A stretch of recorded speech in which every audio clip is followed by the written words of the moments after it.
There's a new twist in the already strained ties between the US and India, this time with a personal edge. According to a report by New York Times, US President Donald Trump tried contacting India's Prime Minister Narendra Modi several times in the recent weeks. Calls that, according to the report, went unanswered. The last official conversation between the two leaders, that was on the 17th of June, just after the G7 summit in Canada, which Trump left abruptly. A bilateral meeting between the two was planned, but it was cancelled. Now, during that call, Trump reportedly invited Prime Minister Modi to stop over in Washington. Prime Minister Modi declined, citing a pre-scheduled visit to Croatia. But according to officials quoted in the report on the New York Times, there was deeper concern. Fears that Trump might ambush Modi with a photo op involving Pakistan's Army Chief Asim Munir, who had been invited to the White House around the same time. And then came the tariffs. A steep 50% duty on Indian exports to the US, followed by stalled trade talks after India refused to open up its agriculture and dairy sectors. Efforts to revive dialogue were made, but Indian officials remained cautious. They're concerned that Trump might post his own version of any phone conversation on his social media platform, Truth Social. Even more awkward, during that call in the month of June, Trump reportedly bragged about ending a potential nuclear clash between India and Pakistan, claiming that Pakistan was nominating him for a Nobel Peace Prize. PM Modi, according to the report, firmly pushed back, stating that the ceasefire was arranged directly between Delhi and Islamabad without any role of the United States of America. That exchange, officials say, marked the turning point in diplomatic relations for the worse. In fact, US President Donald Trump will not be traveling to India for this year's Quad Grouping Summit, highlighting how diplomatic ties have been worsening between his administration and Prime Minister Narendra Modi's government.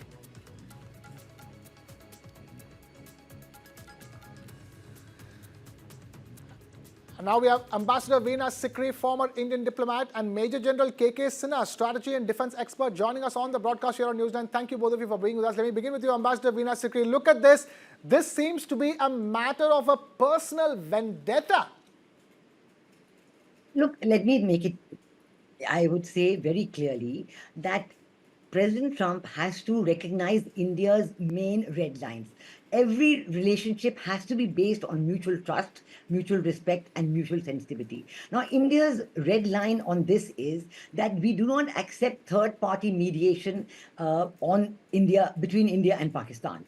And we've said that we always do everything bilaterally. This has been so since the Shimla Agreement. It's been so always practically. We've always wanted to do it bilaterally. And I think that President Trump trying to say at all times, A, that he stopped the war, after Operation Sindoor, he's what brought the ceasefire.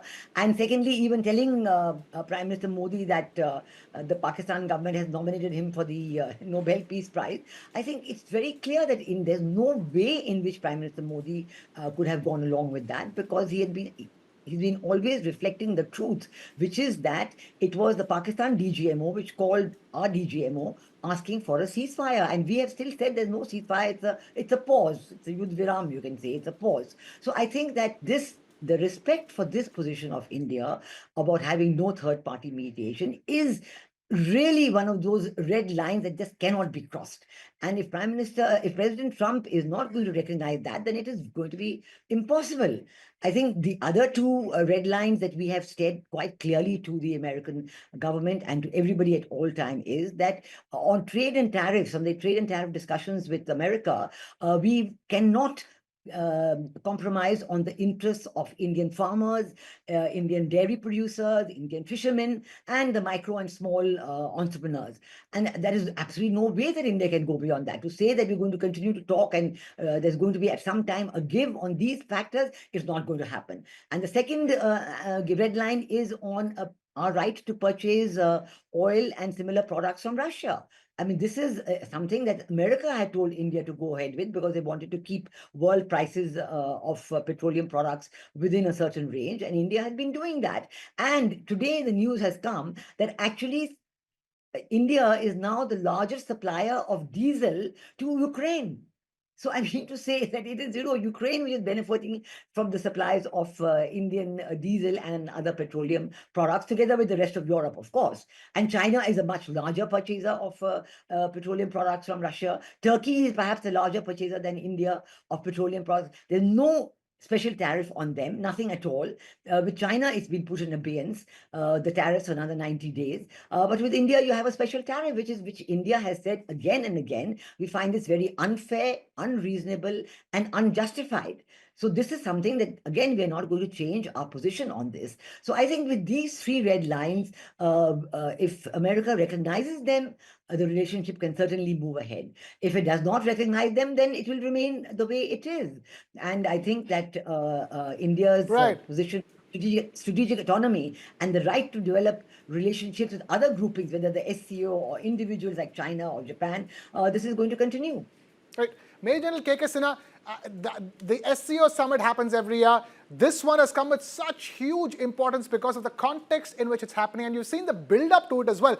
China openly supporting India against the 50% tariff imposition of the US administration. Clearly, Russia at loggerheads with the US. And in fact, India talking about the fact that it's perplexed that the US is taking umbrage to India's purchases of oil from Russia, because it was the US which initially asked India to buy oil from Russia. And then now you take into fact what the revelations of the New York Times report is concerned was all about what happened in the aftermath of Operation Sindoor.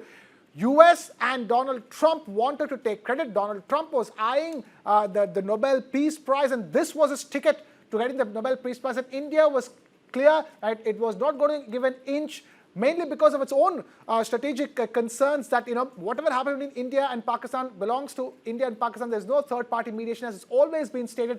And now this has given the opportunity for that all-important troika, the Russia, India, China troika, to take shape.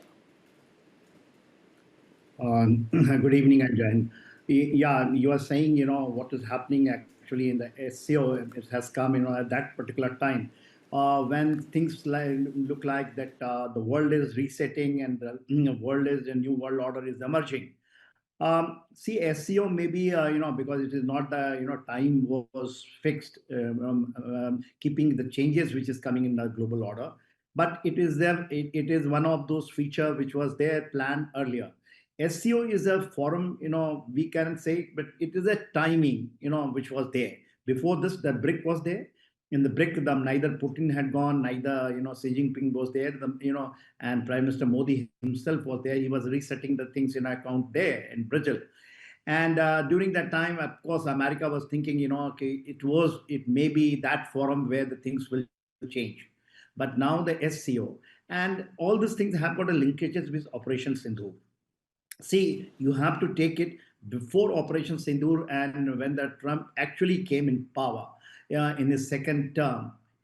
Things were, he wanted to do it and he wanted to make tariff and trade, which he declared it, and he said that, it is a time where the liberation day of Americans, it has come. He came with the agenda.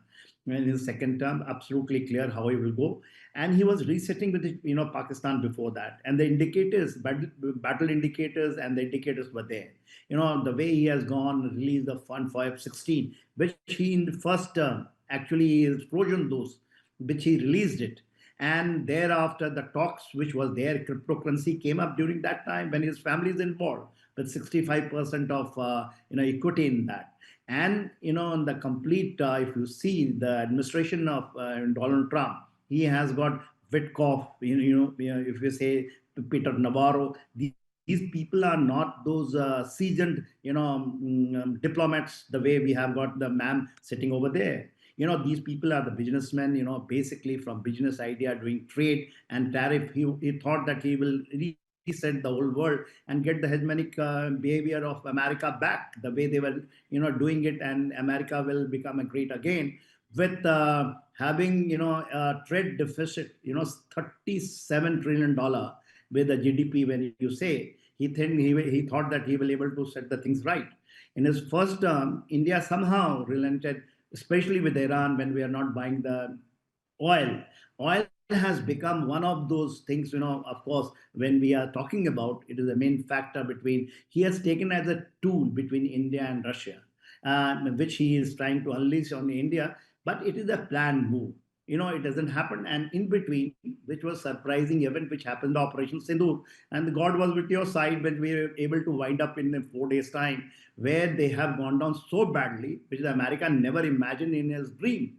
India will able to achieve those strategic goal, cut out your nuclear bogey, and the American asset which has been hit, and those things which was there basically, which came back from Afghanistan, those assets which are lying in those 13, 14 air bases in those areas. So the rattling part is on that. He might be wanted to take the credit. That is one of those things, his ovation that, Barack Obama got it and I should get it. That maybe that has become first. But that is the resetting they are doing it. And the resetting is not by Trump only. If you see CENTCOM, the chief who has just gone, General Corella, he says he's phenomenal. Pakistan is the partner. This has come after what they thought that Pakistan is going in the lap of China.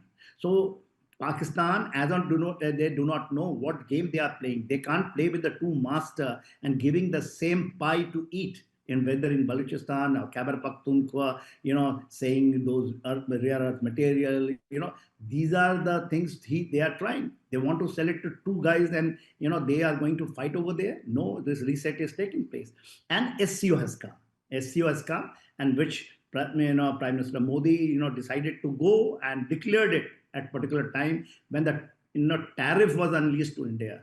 And mind you, it is my assessment that basically America is absolutely scared of India, because the rise of India, which is going to be very, very prominent 10 years hence. In 2035, there is a report, New York Times report I was reading, which you said, where the Donald Trump has said that he will not come in the Quad summit probably in the month of November. In that same report, the purchasing power parity of India will be crossing United States of America 10 years hence. Can you imagine? That is the shift, which is tectonic shift is taking place. It is not the China which cross over because of purchasing power parity, and it is not a cooked up story. This has got a ground reality. It is, JP Morgan has given, Goldman Sachs is giving the support. So it is a firm thing. And in a deeper, Right. state of United States of America has got a fear of the Americans' growth.